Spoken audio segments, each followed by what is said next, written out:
Jestem właśnie na Cyprze. Z lotniska podróż do hotelu.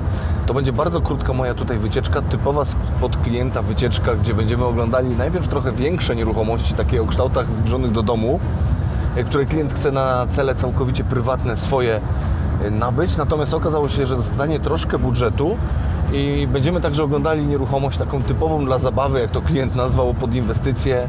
Będziemy gdzieś tam w budżetach w okolicy 100 000 funtów szukali takie szybkie, małe nieruchomości, które mają mieć jednocześnie potencjał na wzrost wartości nieruchomości oraz oczywiście cykliczny przypływ z tytułu najmu. Także ja będę takim ogonem i najprawdopodobniej to, co będzie obejrzane, będę później mógł tutaj zaprezentować, także tak będzie wyglądała tutaj moja relacja. Natomiast gdyby się okazało, że będą jakieś fajne okazje, takie szybkie, nie nadające się pod ten format, to oczywiście zapraszam na mój kanał na Instagramie od razu, gdzie będą relacje się pojawiały, gdzie w relacjach albo w krótkich shortach będę mógł to zaprezentować. No a póki co zapraszam na ten odcinek poświęcony nieruchomościom na Cyprze Północnym.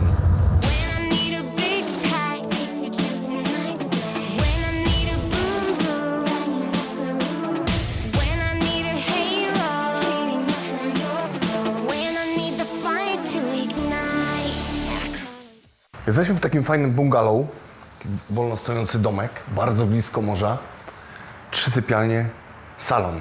Salon ma takie 3 strefy, można tak to podzielić, więc przejdźmy przez każdą po kolei. To jest część wypoczynkowa, 2 elementy siedzące plus fotel, także tutaj gdzieś 6 osób spokojnie może siedzieć. Fajny stolik mamy, taki sprytny, no i tutaj mamy część telewizyjną z taką komodką RTV, ją bym nazwał.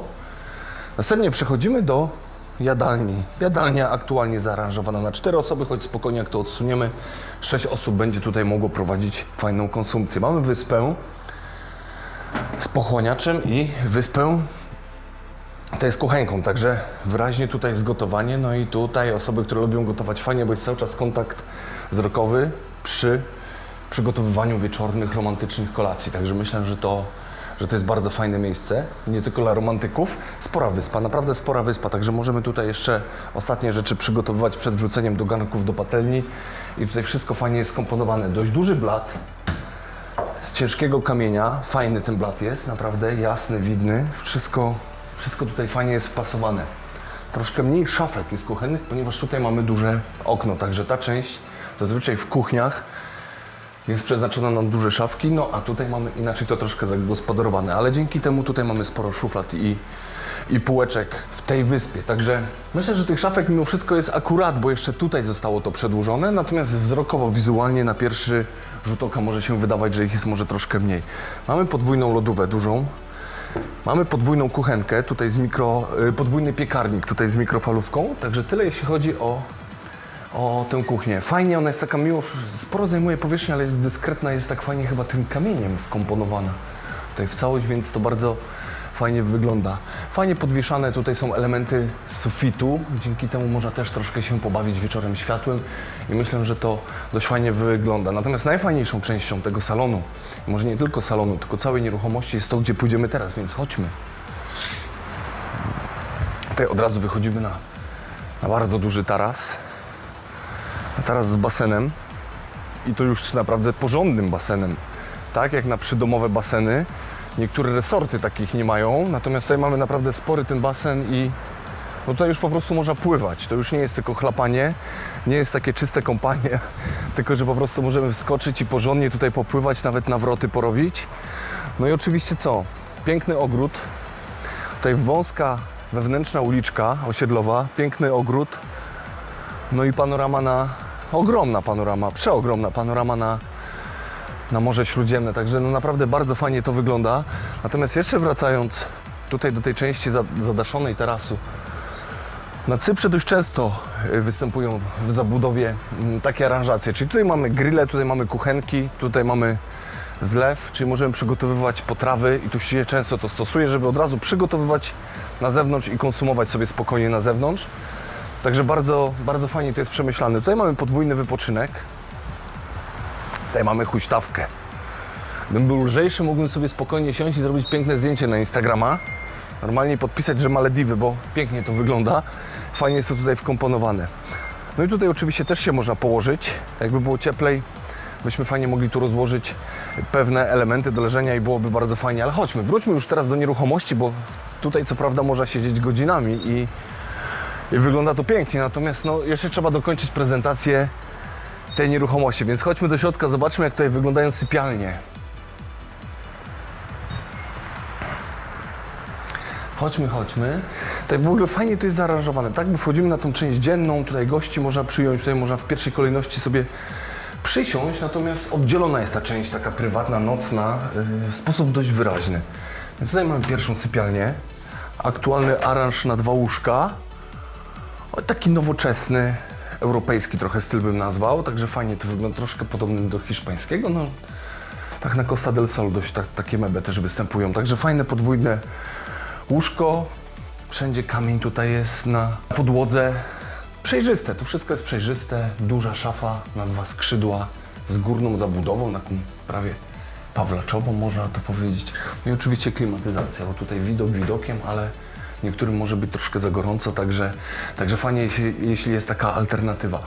Chodźmy teraz dalej. Tutaj automatycznie z tej sypialni się wchodzi do tej łazienki, która jest jednocześnie, myślę, taką pierwszą łazienką z salonu, gdy trzeba w przerwie meczu, czy ogólnie trzeba szybko skorzystać, także mamy fajną tutaj kabinę taką półotwartą z deszczownicą.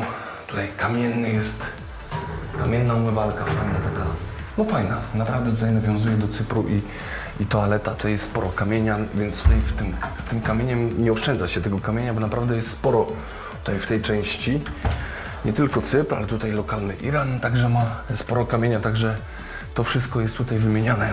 Już pojedyncze duże łóżko się znajduje. No, to jest metalowe, też nawet nie wiedziałem, że to jest metalowe, ale ciekawa ta ozdoba jest. No i też mamy tutaj szafę, tak? 2 skrzydła szafy. Fajnie, płynnie to chodzi, wszystko można tutaj sporo pomieścić, tutaj na górze na jakieś rzadziej używane rzeczy. Pamiętajmy, że jesteśmy na Cyprze, więc tutaj praktycznie u normalnych ludzi odpadają grube ciuchy, tak? Jakieś kurtki czy takie rzeczy. Tutaj w zasadzie, no można jedno mieć awaryjnie, oczywiście, bo to warto, natomiast tutaj raczej wystarczą bluzy na zimę, żeby, jeśli ktoś całorocznie chce tutaj przebywać, no a latem to wiadomo, to praktycznie nago można chodzić, bo jest tak gorąco. Więc mamy 2 sypialnie, chodźmy teraz do ostatniej.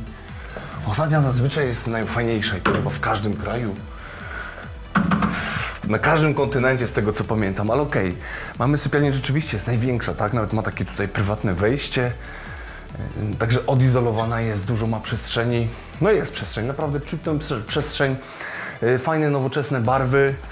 Białe ściany jednak uniwersalne, zawsze powiększają, jeszcze bardziej rozświetlają sypialnię. Duże łóżko z taką sprytną akurat zabudową, chyba wystarczającą akurat w tej aranżacji. 2 szafki, 2 lampki. Tutaj możemy pokazać, mamy 3 skrzydła, jeśli chodzi o tę szafę. Chodźmy ją pokażmy tak z boku, bo jest naprawdę duża. Ma tak fajnie oddzieloną tutaj wysoką zabudowę dodatkowo, także ona tutaj pomieści więcej. Najprawdopodobniej tutaj mieszkańcy tej sypialni mogą sobie pozwolić na większą ilość ciuchów. No i co? Tutaj jesteśmy na końcu naszego tarasu, więc wyjdźmy jeszcze na niego na sam koniec. Zobaczmy, jak to tutaj wygląda, bo możemy sobie naprawdę poranną kawkę kończymy, albo nawet budzimy się i wyskakujemy na poranną kawkę, tak jak to jest modne na Instagramie. Od razu wstajemy i skakujemy na bańkę, potocznie nazywając na basen. Prawie, oczywiście to może nie będą Malediwy, no ale mimo wszystko można sobie pozwolić na taki wyskok prosto z łóżka na poranny, więc myślę, że to orzeźwiająca jak najbardziej pobudka będzie w takiej formie. Także no chyba ta możliwość, że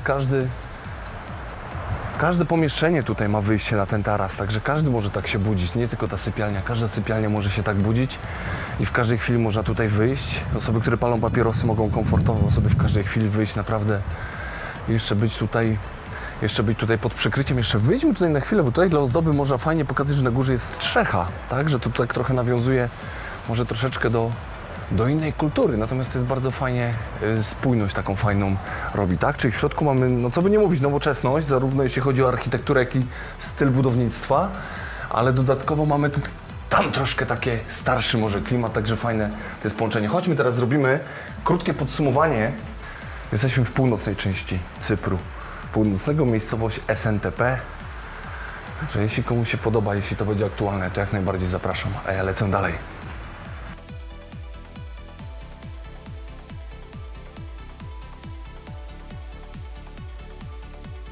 Jesteśmy właśnie w takim hybrydowym mieszkaniu i od razu powiem, dlaczego hybrydowe.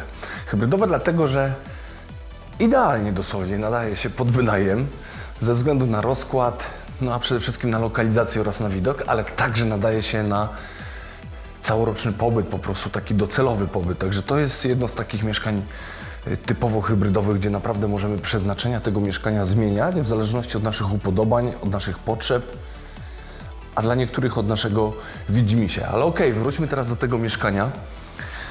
Tak jak tutaj weszliśmy, długim takim holem wchodzimy, zanim wejdziemy do tej części takiej dziennej, także to też jest w miarę ciekawe rozwiązanie. Nieczęsto występuje, że aż tak długim holem wchodzimy, ale okej, wchodzimy tutaj do salonu z otwartą kuchnią, tak jak tutaj często to występuje. Kuchnia na bardzo ciężkim kamieniu, ciemnym, 4 palniki, spory blat na złamaniu 90 stopni.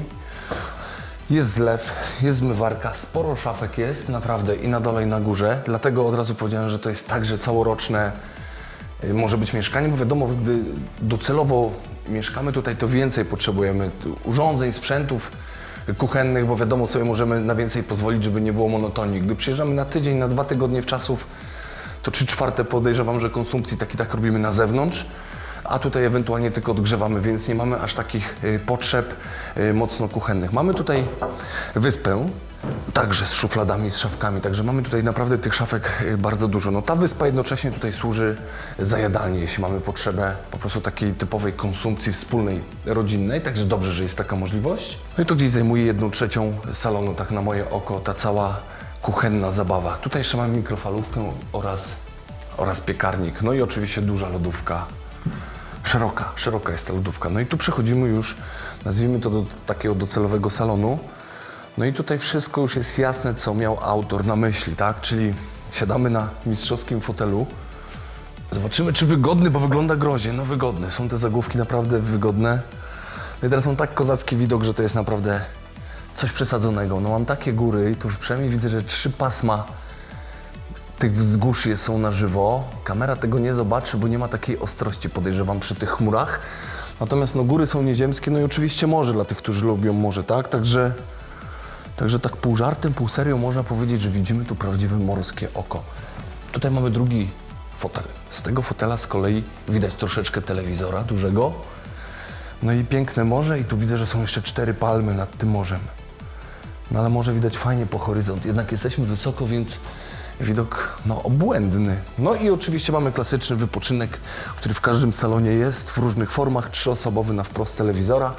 Natomiast tu także widzimy fajnie morze. No będę mówił o tym morzu, bo tutaj za to morze się płaci, dlatego morze najprawdopodobniej wszyscy przyjeżdżają, także dlatego dużą uwagę to moją zwraca. Od razu powiem, to mieszkanie jest aktualnie wynajmowane, także ono jest już przygotowane do wynajmu. Mamy je troszkę dzięki uprzejmości naszych byłych klientów, także możemy tu pokazać, jak tego typu mieszkania można urządzić. Bliźniacze mieszkanie w razie czego jest aktualnie w ofercie, natomiast tego typu nieruchomości można także nabyć na rynku pierwotnym.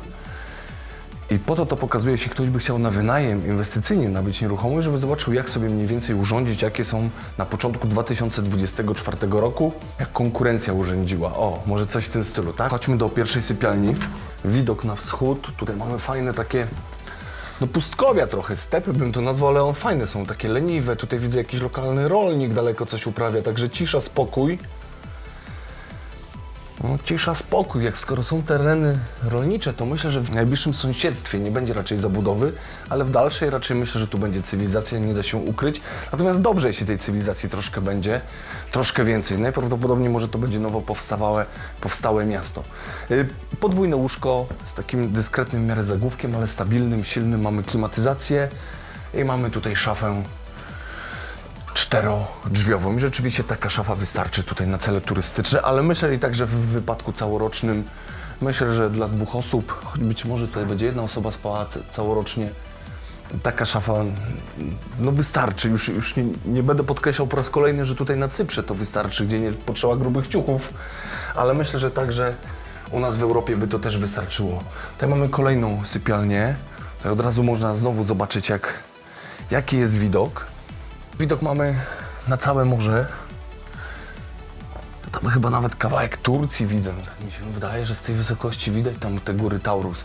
No i fajnie, mamy znowu te stepy połączone tutaj z morzem, także widok jest naprawdę fajny. Jesteśmy wysoko, nie musimy się przed nikim zasłaniać, więc nawet w takiej wersji można tutaj spać i chyba ja bym tak spał, bo nie, słońce tu będzie kogoś budziło, jeśli ktoś potrzebuje w ciemności spać, to tu będzie miał pobudkę słoneczną, także rzeczywiście niech sobie te zasłony zachowa. Tutaj mamy z kolei 5 skrzydeł, czyli jeszcze większa szafa w razie czego, także podkreślam, to ma także wariant, to umeblowanie, to rozłożenie ma także wariant po prostu całoroczny do celowego mieszkania, bo myślę, że się w zupełności tutaj pomieścimy.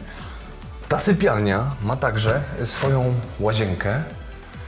Możemy do niej oczywiście wejść i wejdźmy. Czyli tutaj mamy kabinę prysznicową. No i klasycznie umywaleczka, toaleta, ale spora jest ta łazienka. Naprawdę, jak na taką docelowo dla jednej sypialni to jest naprawdę duża. Ok, możemy się jeszcze cofnąć. W zasadzie to wyjdźmy na ten taras. Skoro już jest taras, to wyjdźmy, bo tutaj nawet fotele są przygotowane na pierwszych gości, żeby tutaj je rozstawić. Także dlatego możemy zobaczyć taki aranż. Fajnie, że się otwierają tak mocno te skrzydła. No i tak, i tu możemy dokładnie zobaczyć całe pasmo tych gór, choć pod słońce może być troszkę gorzej widać te góry. Chodźmy, żebyśmy pokazali bardziej te góry jeszcze, póki one są. Póki chmury ich nie zasłonią, bo to tak jak w Tatrach chmury mogą zasłonić je.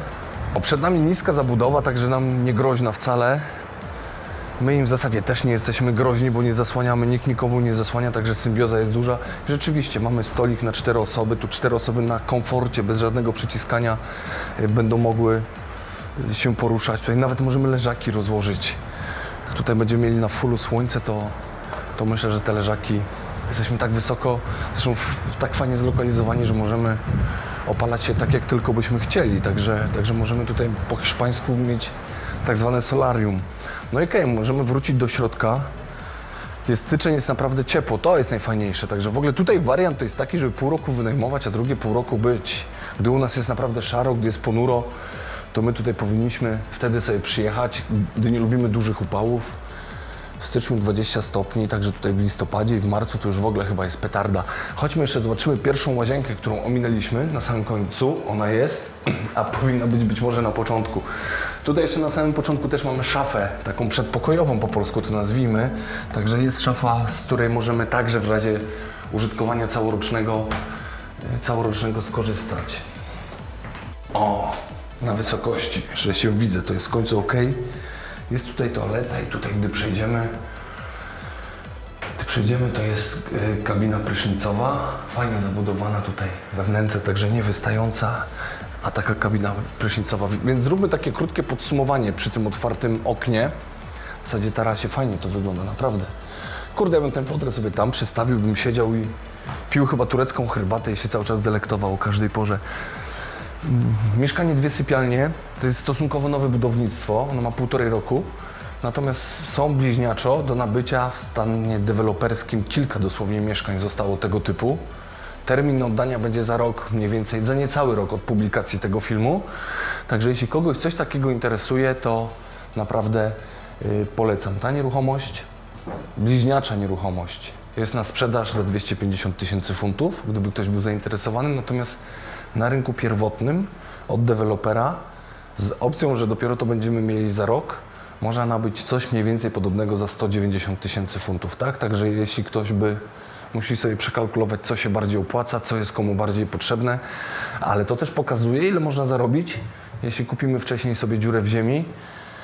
Gdy była dziura w ziemi, pewnie tam też była jeszcze troszkę inna cena, natomiast możemy tutaj sobie kalkulację zrobić, w jakiej cenie można później zbyć nieruchomość, jeśli chcemy po prostu zrobić tak zwanego po polsku flipa deweloperskiego. Także tyle. Zostawiam Was chyba z tym tarasem, bo jest naprawdę świetny.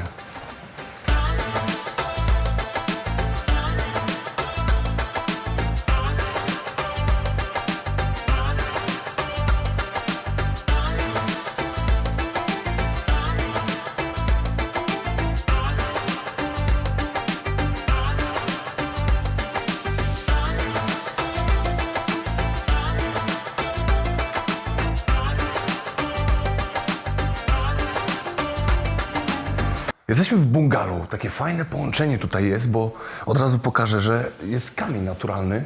Także tutaj trochę wariacji miał architekt wnętrz i chyba ogólnie budowlańcy mieli tu wariacje, że takie połączenie jest trochę mega nowoczesności z czymś mega starym, bo kamieniem to budowano 1000 lat temu tutaj, w ogóle w tej okolicy. W zasadzie wszędzie budowano z kamieniem, także połączenie naprawdę jest bardzo fajne. No ale okej, wróćmy tutaj do wnętrza. Wchodzimy po takim małym holu, od razu nam się pojawia duży salon, naprawdę duży.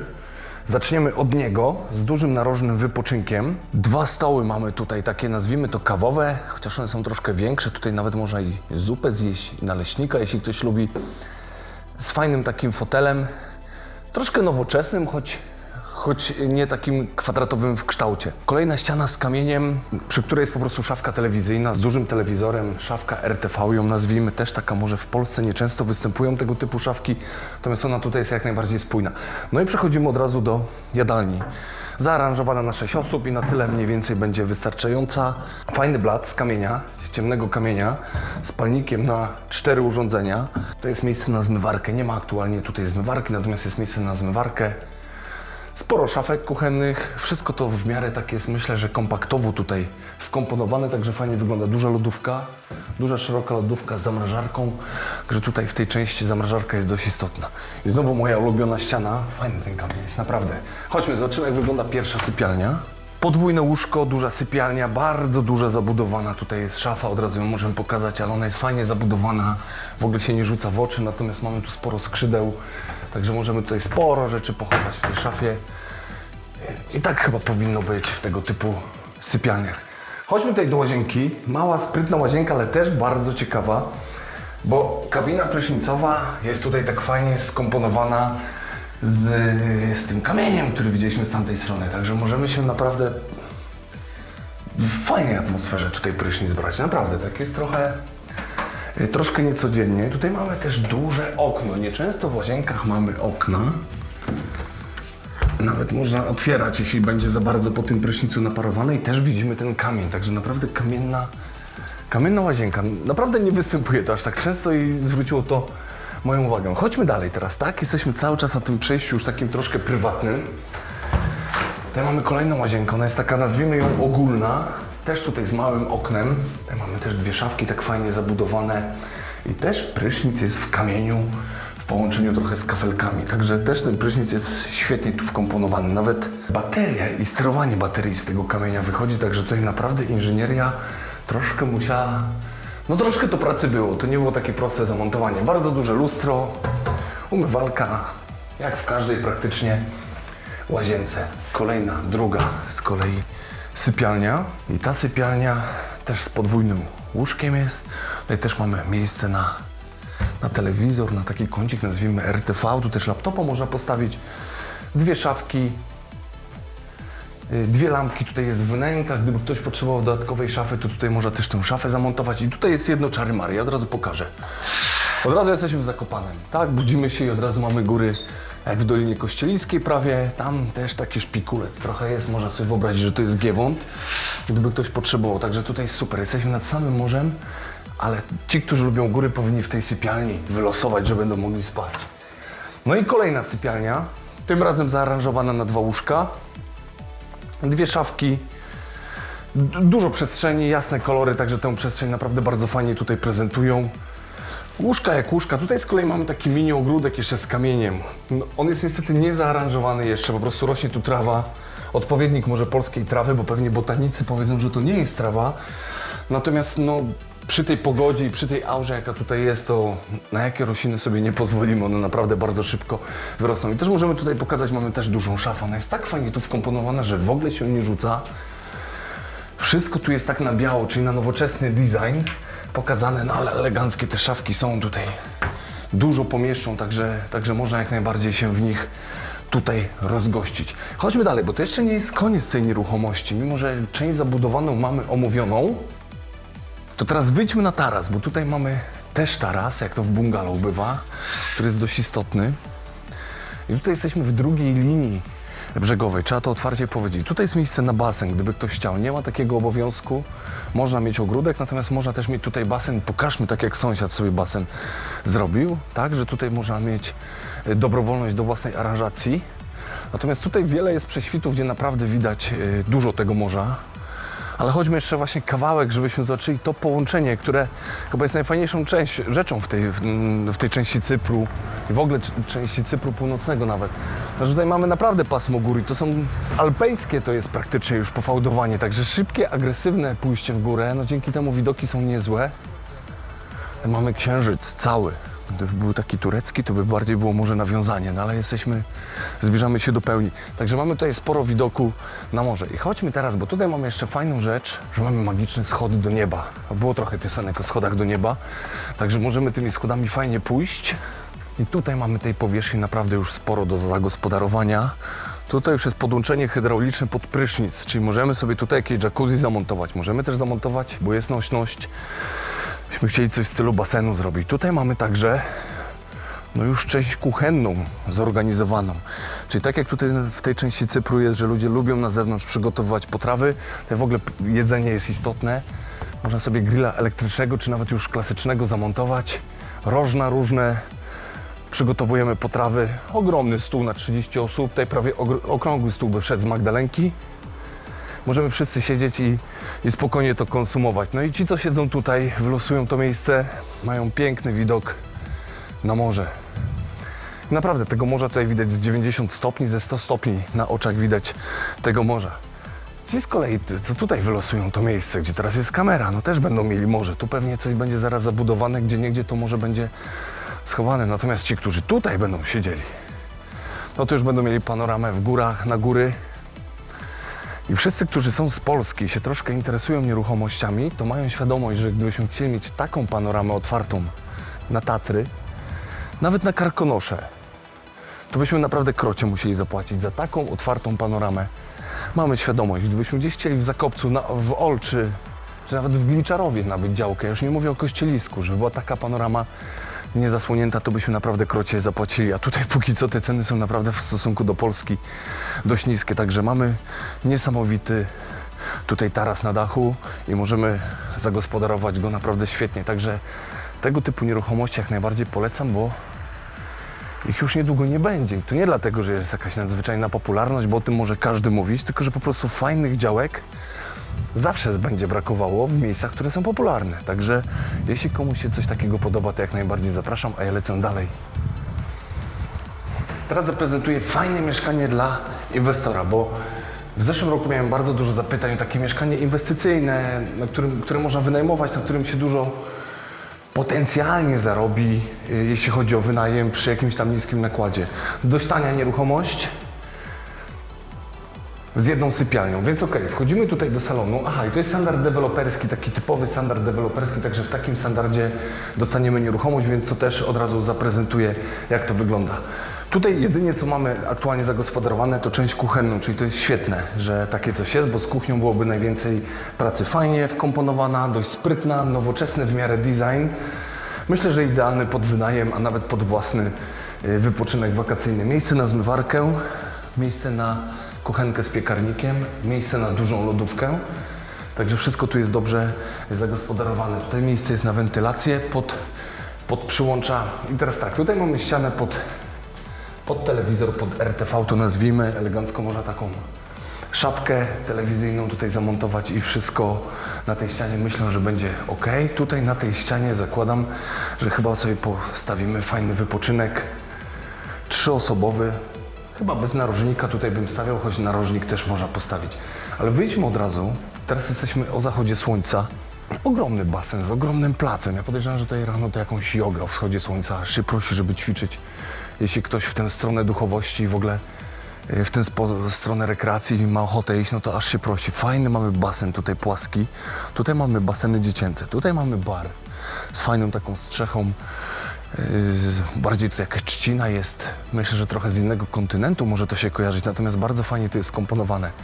Osiedle bardzo kameralne, niskie, jednopoziomowe, mamy widok na morze. Tam mamy części wspólne, w której mamy saunę, w której mamy hammam, w której mamy gabinety do masażu, w której mamy mokrą łaźnię, w której mamy basen kryty.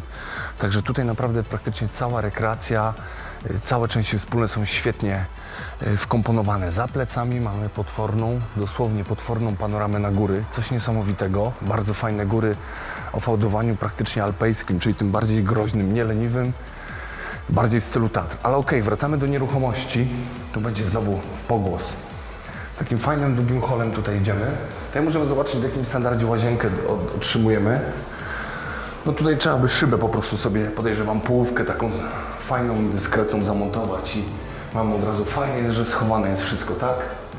Schowane od razu deweloper to schował, mamy deszczownicę, mamy słuchawkę, mamy toaletkę i mamy umywalkę z lustrem, także łazienka jest fajnie zagospodarowana i zorganizowana. Tutaj mamy szafę, nazwijmy to przedpokojową, no i tutaj mamy sypialnię, tak? Sypialnia nie za duża, ale akurat na dwuosobowe łóżko.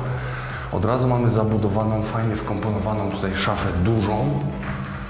4 skrzydła na dole i 4 na górze, także szafę mamy fajnie tutaj zamontowaną, mamy tutaj przyłącza. Tutaj na tej ścianie mamy także do RTV możliwość, także możemy tu podpiąć telewizor. Także tego typu nieruchomości, o takie typu nieruchomości miałem w zeszłym roku najwięcej zapytań, chyba mimo wszystko. I to najczęściej od osób, które były zainteresowane najprawdopodobniej pierwszym zakupem nieruchomości na Cyprze, z myślą o wynajmie, z myślą chyba także o zysku na wartości w czasie, ale także i troszkę na pobycie właścicielskim. I tego typu nieruchomości teraz jeszcze okazyjnie można gdzieś w okolicy 150 tysięcy funtów, myślę, że gdzieś dostać, natomiast nie wykluczone, że w okolicy wakacji to już będzie się zbliżało do 200, bo widzę, że mniej więcej taki jest trend wzrostowy. Nawet jeśli może znajdziemy jeszcze fajniejsze ceny, czyli fajniejsze, troszkę niższe, to najprawdopodobniej termin oddania nieruchomości będzie troszkę dłuższy, więc jeśli rozważamy nabycie takiej nieruchomości, gdzie jest możliwa fajna stopa zwrotu, gdzie jest możliwy operator i gdzie można w razie czego, gdyby nam się kiedyś coś zmieniło w życiu, przecież wszystko się zmienia i chcielibyśmy na inny kontynent się przynieść, do innego kraju bądź w inną część Cypru, to będzie można zyskiem tego typu nieruchomości zbyć. Także ja lecę dalej. I teraz zaprezentuję chyba najbardziej pożądaną i popularną nieruchomość, taką inwestycyjną to nazwijmy, nie tylko na Cyprze, ogólnie w Europie, czyli mieszkanie z jedną sypialnią, według mnie w fajnej lokalizacji, z fajnym widokiem, ale to pokażemy za chwilę. No i co najważniejsze, gotowa, tak? Także nie kupujemy dziury w ziemi, bo najczęściej takie nieruchomości są już zbywane na etapie dziury w ziemi, tu się jakiś rodzyneczek zachował. Także zacznijmy teraz po kolei od sypialni. Całkiem spora, oczywiście mogłaby być większa, ale uważam, że pod wynajem, szczególnie turystyczny, nie ma potrzeby robić większych sypialni. Gdyby to było całoroczne w Warszawie, w Krakowie, w Gdańsku, można chcieć większą, bo trochę inne funkcje ma wtedy sypialnia. Tutaj rzeczywiście się tylko śpi. Chyba że ktoś spać nie może, to może co innego robi w sypialni. Natomiast jesteśmy turystycznie, także tu w mieszkaniach trochę mniej czasu spędzamy. 4-skrzydłowa tutaj szafa, zarówno są dolne duże drzwi, jak i te górne, mamy klimatyzację, no i mamy tutaj widok na takie stepy. Ja to nazywam wewnętrznie, naprawdę jest takie pustkowie. Już nie ma wielu takich miejsc, gdzie można tyle zobaczyć przestrzeni, a na końcu takie daleko leniwe góry. Gdyby było bardziej rzadkie powietrze, nie byłoby tych chmur, na pewno by to ładniej wyglądało. Gdy się rozpędzimy tak z tej sypialni, to od razu możemy wpaść do łazienki. Tak na prędkości. O, i duża kabina prysznicowa. W zasadzie to nie jest kabina, tak? To są tylko drzwi prysznicowe przesuwne. Natomiast tutaj jest duża część zagospodarowana pod prysznic z deszczownicą, także fajnie. Można tutaj naprawdę luźno się relaksować pod prysznicem, jeśli ktoś tu lubi długo być. Umywalka, no i toaleta. To na całym świecie jest mniej więcej to samo. No i właśnie, teraz ja idę do salonu, tak? Czyli w mieszkaniach 1+1 to salon jest pewnie najistotniejszy. Czyli zacznijmy od części wypoczynkowej. Taka narożna, akurat na 3-4 osoby. I to myślę, że to jest mieszkanie na 3-4 osoby, tak? Skoro ma jedną sypialnię, choć najlepiej tu się duety albo nawet single czują, ale mam świadomość, że to raczej pod 2+2 będzie najbardziej wykorzystywana tego typu nieruchomość. Stolik taki kawowy, nawet do szybkiej przekąski. Tutaj mamy taką zrobioną na szybko, ale jadalnię na 4 osoby. No, Okej, nie mam tu zastrzeżeń. Dobrze, że jest sprytna, że nie jest nachalna, że się mocno nie rzuca. Tutaj jest taki stolik RTV i mały telewizor. O, widzę, że tutaj nawet głośniczek jest. Może ktoś będzie oczekiwał, że z tego głośnika będzie to brzmiało, ale o to chodzi. Podstawowy blat kuchenny. No taki występuje u nas chyba w Polsce też, gdy mamy mieszkanie dwupokojowe, to mniej więcej takie są te kuchnie, większych się nie robi, bo nie ma na to miejsca. Zlew, kuchenka czteropalnikowa. No i tutaj mamy taką przestrzeń mniej więcej na przygotowywanie potraw. Jest lodówka, piekarnik, jest pralka, czyli nie będzie tutaj zmywarki, no i mamy szafki z okapem. Takie typowe turystyczne, tak? Gdyby to miało być całoroczne mieszkanie, pewnie byśmy dorzucili jeszcze na górze szafkę, bo ta przestrzeń nie jest potrzebna pusta. A gdybyśmy byli całorocznie, pewnie byśmy chcieli jeszcze bardziej zagospodarować tę powierzchnię i tak to by najprawdopodobniej wyglądało. No i to chyba tyle, jeśli chodzi o salon. No i chodźmy teraz na balkon. Zresztą tak trochę taras jest nawet, a nie balkon. Troszkę wieje, będzie na pewno gorzej słychać, ale tu nie ma co słuchać, trzeba oglądać. Potworna przestrzeń leniwa, naprawdę potworna przestrzeń, w pozytywnym znaczeniu oczywiście tej potworności. Tutaj mamy gaj oliwny, widzę. Ja nawet nie wiem, czy tu nie jest uprawa ananasa, tak z daleka nie poznam tych tropikalnych wszystkich roślin. Natomiast tutaj widzę, że jakaś szkółka, coś młodego jest nasadzone. Tam chyba też jakiś mały gaj oliwny powstaje. Tam dalej widzę, że są jakieś palmy. No także lokalna roślinność tutaj rośnie, bo to tereny pewnie były rolnicze. Tu jeszcze są szklarnie. Ja nie wiem, co w tym upale jeszcze można dogrzewać. Natomiast kiedyś się pewnie dowiem, bo będzie mnie to ciekawiło. No i tu widzę, że powstaje budowa, czyli powstaje jakiś podobny ośrodek, powstaje. Tu pewnie w okolicy trochę rzeczy powstanie, nie ma co się łudzić, ale dobrze, tu jeszcze powinno trochę rzeczy powstać. Będzie dzięki temu infrastruktura, będą lepsze dojazdy i to raczej nie będzie groźne. Tu aż tak duże pustkowie nie musi być. To nie są Bieszczady, tu nie musimy rzucać wszystkiego i wyjeżdżać jednak Bieszczady, tylko tu trochę tej cywilizacji musi być, bo tu raczej będzie żywa turystyka z energią. Ja nie mówię, że dyskoteki, ale żywa i raczej jak będzie trochę zabudowy, to będzie ok. No ale to jest na razie to, co widzimy tutaj, natomiast na wprost widzimy końcówkę pasma gór, które teraz troszeczkę jest w chmurach. W kamerze nie będzie tego aż tak dobrze widać, natomiast tu mi trzeba uwierzyć. Zresztą ja się staram mówić zawsze prawdę, więc skoro są góry, to znaczy, że są. No i widzimy naprawdę tutaj sporo tego morza. Myślę, że z 90 ze 120 stopni w oczach widać tego morza. Myślę, że szerokokątny obiektyw w jednym kadrze nie chwyci tak dużo tego morza, ile widzimy. Jest taka leniwa zatoka i to jest naprawdę fajna rzecz tutaj. Mamy blisko do plaży i do realnego zejścia na plażę, tak? Bo czasami nad morzem jest tak, że mamy blisko morza, ale zejście do realnej kąpieli nie jest aż takie proste, bo jest różne ukształtowanie terenu tutaj na brzegu. Tutaj mamy długą, fajną i jak widać póki co dziką plażę. I akurat ta plaża dzika myślę, że będzie dość długo, tu jeszcze sporo musi rzeczy powstać, żeby się tej dziczy pozbyć. Także fajny balkon i chyba ten balkon jest fajniejszy, jest najfajniejszy chyba w tej całej nieruchomości i dobrze, że on jest i dobrze, że on ma taki widok. Więc teraz podsumujmy. Jeszcze raz. Nieruchomość troszkę ponad 50 metrów, jedna sypialnia i to jest aktualnie na sprzedaż. Realnie to jest tutaj na sprzedaż. Ja nie wiem, jak to się uchowało. Takich nieruchomości nie ma dużo na sprzedaż z takim widokiem. Znajdziemy? Na pewno to nie to, że nie ma, ale naprawdę nie ma tego dużo. Więcej tego typu nieruchomości z takim widokiem nabędziemy u deweloperów, natomiast tu często trzeba będzie ze 2 lata poczekać. I nie wiem, czy tutaj w tej okolicy znajdziemy coś takiego. Natomiast cena tu jest fajna i tu cenę mogę podać. Aktualnie tu jest 150 000 funciaków.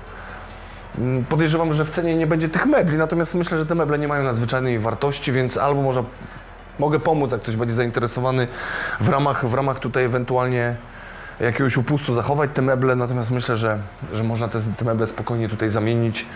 Chodzi mi o te ruchome meble przede wszystkim i mieć już gotową nieruchomość. Gdyby ktoś chciał jeszcze w tym roku, nie wiem, wiosnę tutaj spędzić, może walentynki, to naprawdę jest taka gotowa nieruchomość. Jest trochę na Cyprze takich nieruchomości z takim widokiem jeszcze. Tu, żeby była jasność, to nie jest jakiś tam wyjątek, ale jeszcze raz to podkreślę, najczęściej trzeba to już sobie klepnąć na etapie dziury w ziemi i raczej w tej fajnej części Cypru, czyli północna część północnego Cypru, tego aż tak dużo nie ma. Więcej będzie na południu, tam gdzieś w okolicy Iskele, bo tam się trochę więcej buduje, trochę wyżej tam się buduje, więc tam może więcej tego troszkę znajdziemy, ale to też nie jest tak, że jest w czym przebierać, raczej te fajne lokalizacje, fajne piętra, fajne widoki dość szybko lecą, szczególnie gdy jest dobra cena. Natomiast tutaj uważam, że to jest naprawdę dobra cena, jeśli chodzi o rynek, bo już deweloperzy 1+1 w takiej cenie potrafią sprzedawać dziurę w ziemi, także jeśli ktoś rozważa, to jak najbardziej zapraszam, żeby się częstować. A tu jeszcze proponuję rzucić ostatni raz okiem na ten widok.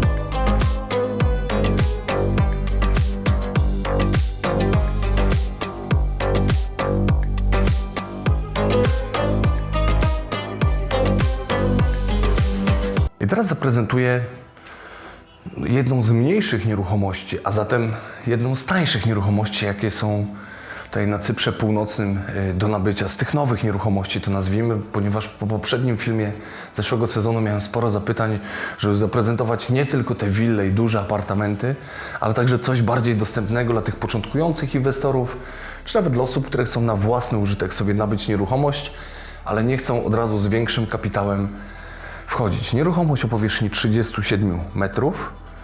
Ja na co dzień pracuję też w Warszawie, więc wiem, że w Warszawie na 37 metrach mamy 2 pokoje. Często deweloper potrafi upchnąć, a są i tacy YouTube'owi później inwestorzy, którzy na 37 metrach ze 3 kawalerki zrobią. Natomiast tutaj mamy po prostu studio. W 37 metrach kompaktowe studio plus całkiem fajny taras z mini ogródkiem. I może na odwrót zacznijmy od tego ogródka. Chodźmy od razu, zobaczymy jaki tu jest ogródek.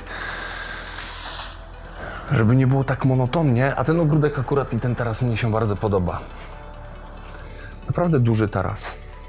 W stosunku do tej nieruchomości jest duży taras. W Polsce najprawdopodobniej ta nieruchomość byłaby aż dotąd przesunięta, żeby jeszcze więcej deweloper metrów mógł sprzedać i ten taras też by w zupełności wystarczył.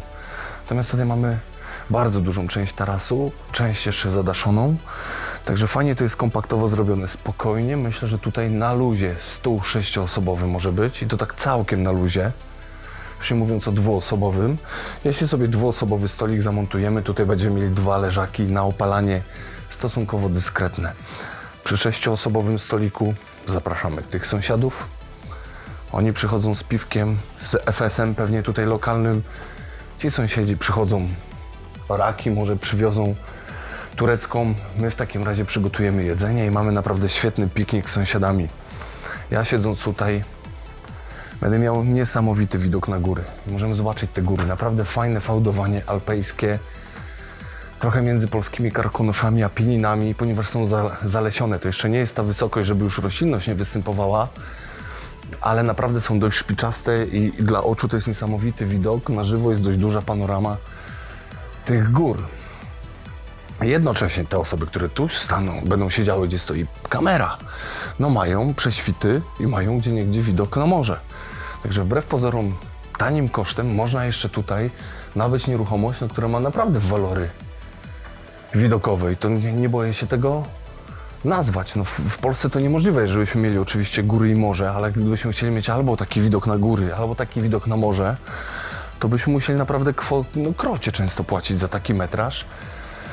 A tutaj jest to jeszcze całkiem sensowne, jeszcze zakładając, że jestem w styczniu i mam teraz chyba 17 stopni po zachodzie słońca, no to jest wszystko się fajnie zgadza. Mamy taki dyskretny, fajny mini ogródeczek, to nazwijmy. To nie jest jakimś wielkim ogródkiem, natomiast jest to zieleń. To jest bardzo czerwona, nasycona minerałami gleba. Widzę, że tutaj jest podłączone podlewanie kropelkowe. Więc myślę, że to wystrzeli, że w sezonie to już będzie takie, że tu będzie taki wystrzał tych roślin, że będziemy mieli tutaj naprawdę pięknie. Nie dość, że będziemy oddzieleni tutaj od tej wewnętrznej uliczki, którą sami będziemy podjeżdżali, to będziemy mieli zapach. Będziemy po prostu mieli tutaj ogród, który będzie pachniał, bo widać, że to są pachnące też rośliny. Ja nie wiem, co to jest za roślina, to mi troszkę... Nie, papirus w wodzie bardziej rośnie, ale ciekawe są te rośliny. Ja się nie znam, ja muszę się na tych roślinach poznać, bo one są naprawdę bardzo ciekawe. Także tyle, jeśli chodzi o ten taras, o ogródek, no i te części widokowe Chociaż naprawdę aż się chce tutaj siedzieć, bo jest pięknie, jest przyjemnie, jest cicho. Ale wróćmy do tej nieruchomości, bo to ona jest tutaj najważniejsza. Okej, w tym studio mamy tutaj najpierw, zaczynając od tarasu, mamy wydzieloną część wypoczynkową.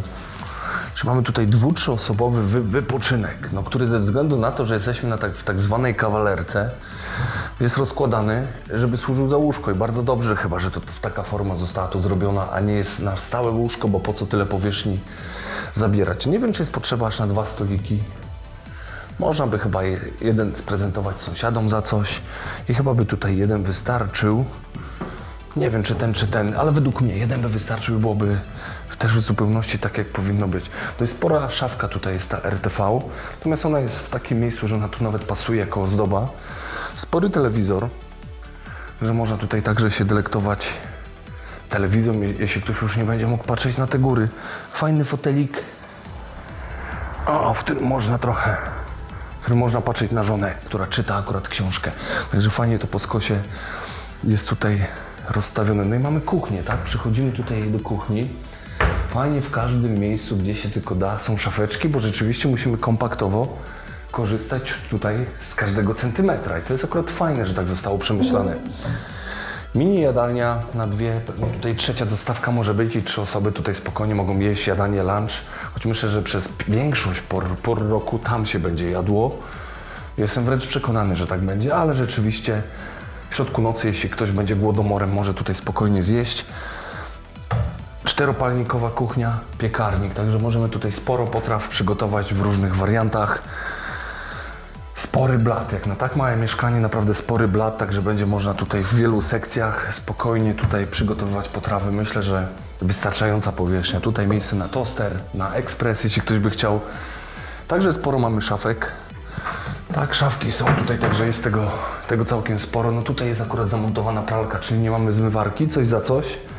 Ale chyba mimo wszystko lepszy taki wariant, że tu jest pralka niż jakby miała być zmywarka bez pralki. No i lodówka, akuratna dla 2-3 osób, myślę.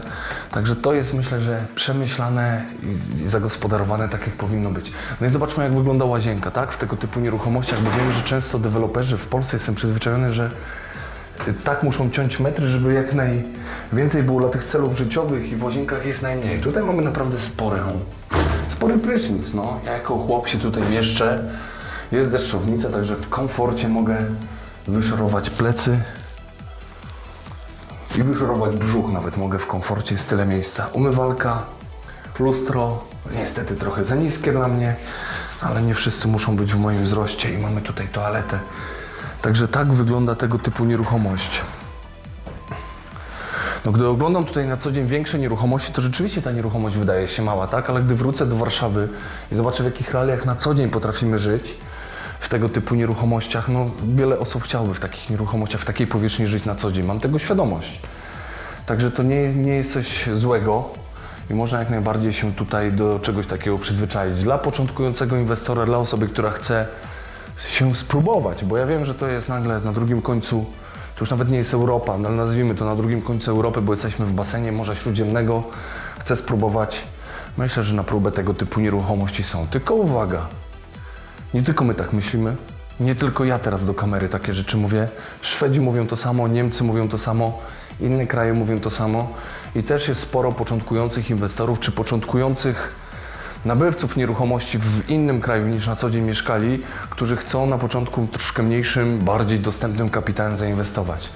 Takich nieruchomości tu się nie buduje jakoś nadzwyczajnie dużo, ale chętnych jest, także jeśli ktoś jest zainteresowany tego typu nieruchomościami, to dobrze, jeśli się pośpieszy. Te nieruchomości jeszcze będą. To nie to, że ja straszę kogoś, że ich nie będzie, tylko że po prostu będą terminy oddawania tych nieruchomości coraz bardziej odległe. Będzie to samo, co było w Polsce, gdy się pojawił bezpieczny kredyt. Tak, na początku można było fajnie nabyć nieruchomości, później już kupowaliśmy nieruchomości z terminem oddania 2024 rok, później 2025 i później coraz gorsze lokalizacje, coraz gorsze. Tutaj bez bezpiecznego kredytu podobna jest tendencja, bo naprawdę sporo takich początkujących inwestorów, albo nawet ludzi dla siebie na emeryturę, którzy chcą tutaj przyjechać, w zupełności nie potrzebują więcej metrów, w zupełności im to wystarcza, nie potrzebują dużo powierzchni do sprzątania itd.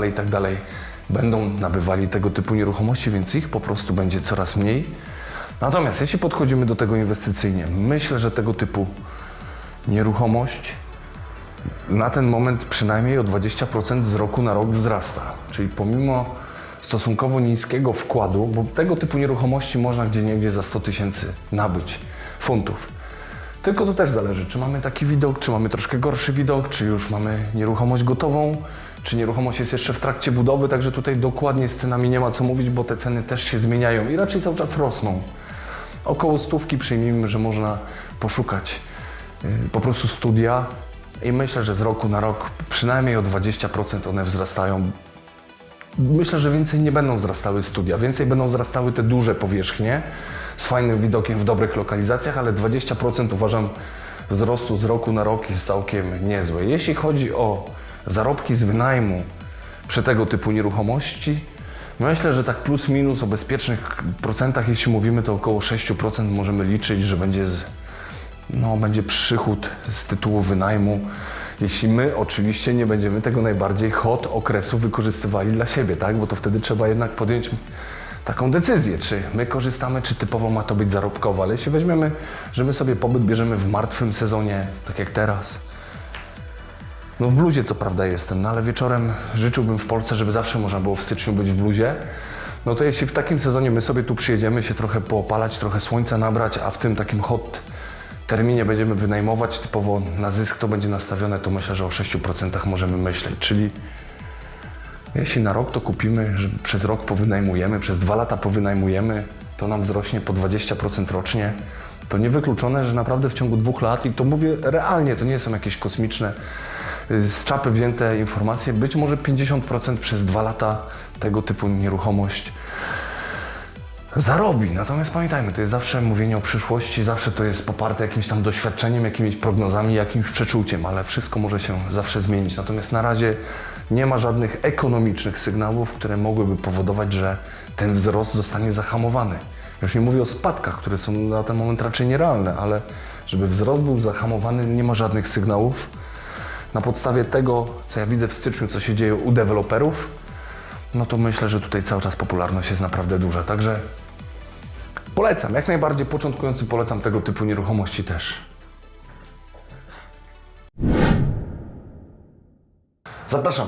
Pokażę teraz gotowca inwestycyjnego, tak to się nazywa chyba w Polsce, czyli przygotowane mieszkanie pod wynajem. To w Polsce gotowiec często jest z najemcami, natomiast tu jesteśmy turystycznie, to ciężko oczekiwać, aby byli na stałe zagwarantowani najemcy, natomiast takie mieszkanie jest na sprzedaż 80 metrów, 2 sypialnie, no i wiadomo plus gratis widok. Meble przyznam takie średnie, od razu powiem, że to co dał deweloper jest dobre, to co tutaj było zamontowane to jest po prostu nie po mojemu. Natomiast pewnie komuś się podoba i o to chodzi. Znaczy funkcjonalność jak najbardziej jest fajna, tak? Bo tutaj można się po prostu wyłożyć, oglądać telewizję, oglądać morze i chyba pić piwo. I chyba o to się prosi. Tutaj można pięknie siedzieć i oglądać dobranockę. Albo oglądać po raz setny Kevina samego w Nowym Jorku, czy tam w domu. Mamy taki stolik, który ma być kawowy. Taki trochę z działki, przyznam szczerze, że może jest, chociaż ładnie wygląda, ale jakoś tak mi nie do końca pasuje. Natomiast to jest na pewno od cioci, nie ma szansy. Obstawiam, że to jest od cioci i tak będzie. Natomiast wiadomo, te meble to jest tylko taka część wyposażenia, ona tu w ogóle nie stanowi nic o wartości, atrakcyjności. Fajne jest to, że tu są głośniki, ja nie wiem jak to odpalić, tu widzę, że nawet pod USB można się podpiąć. Także tu być może będzie jakaś ciekawostka z dźwiękiem, ale wróćmy do nieruchomości. Tu przejdziemy za chwilkę. Natomiast tak, mamy salon, część salonową po prostu. Tutaj mamy część, która jest jadalnia, z ciężkim stołem, fajny stół, taki solidny, 4 krzesła, gdy wysuniemy 6 tutaj wejdzie i myślę, że tu do 6 osób to by było tak optymalnie, żeby tutaj się stołować. Złamana kuchnia, dość na kamieniu ciężkim, ciemnym. Dużo tych szafek. Patrzę na te szafki i szuflady, jest ich naprawdę sporo. Jest tutaj zmywarka. Pewnie biała by troszkę ładniejsza była.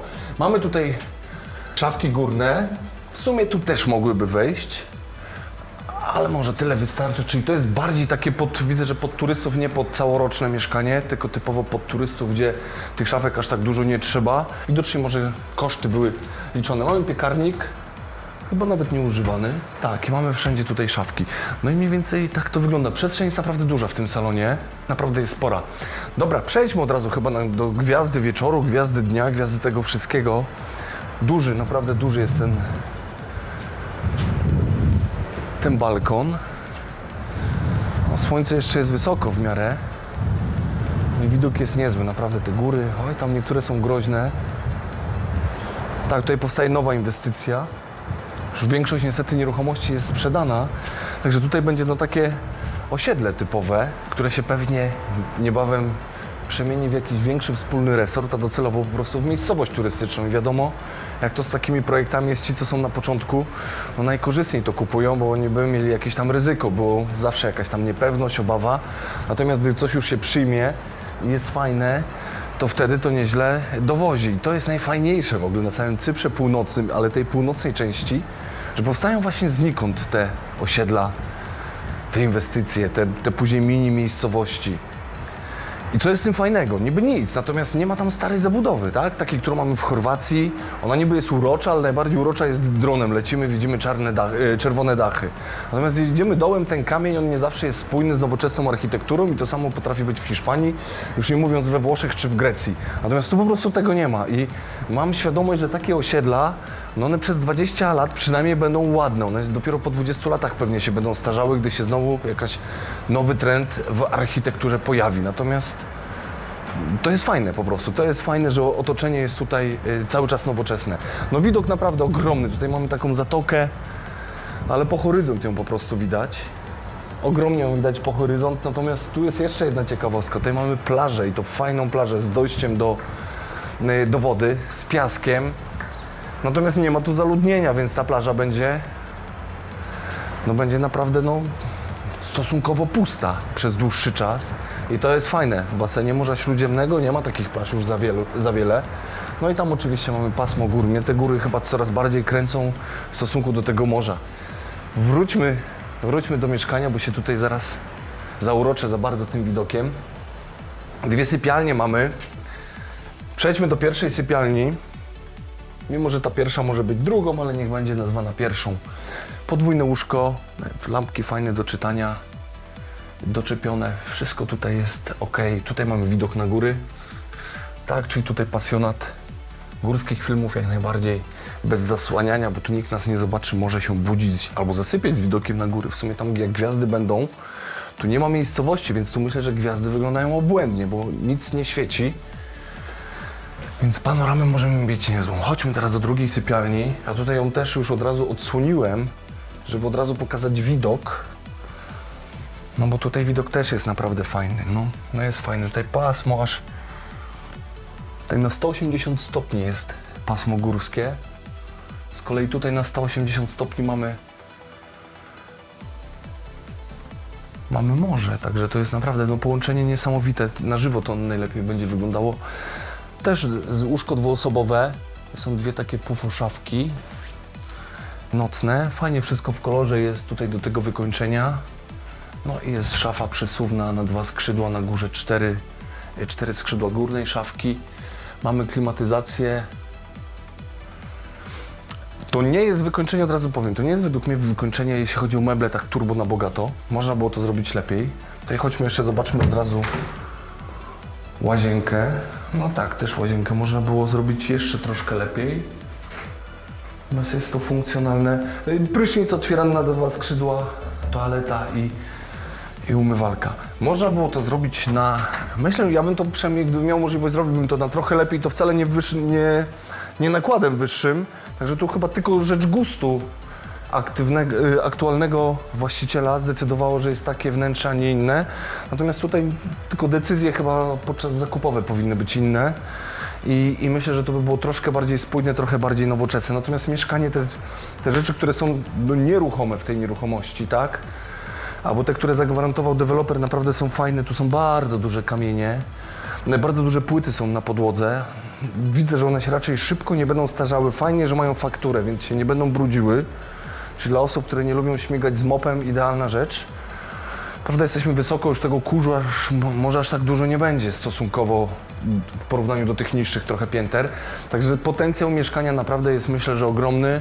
Myślę, że z takim widokiem mieszkanie zawsze się wynajmie i raczej jestem tego pewien, że się wynajmie zawsze z takim frontowym widokiem mieszkanie i tu nie ma co się tego obawiać. I najprawdopodobniej przez to, że mamy jednocześnie morze i duże góry, to mieszkanie się też nie będzie tak szybko nudziło, przynajmniej ten widok nie będzie się nudził, bo naprawdę tu się będzie dużo działo.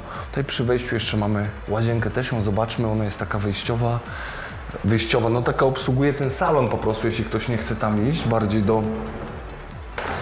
do tamtej przysypialni. No i też mamy tutaj toaletkę. Mamy tutaj lustro duże, dużą umywalkę, tutaj mamy kabinę prysznicową, fajna taka we wnęce.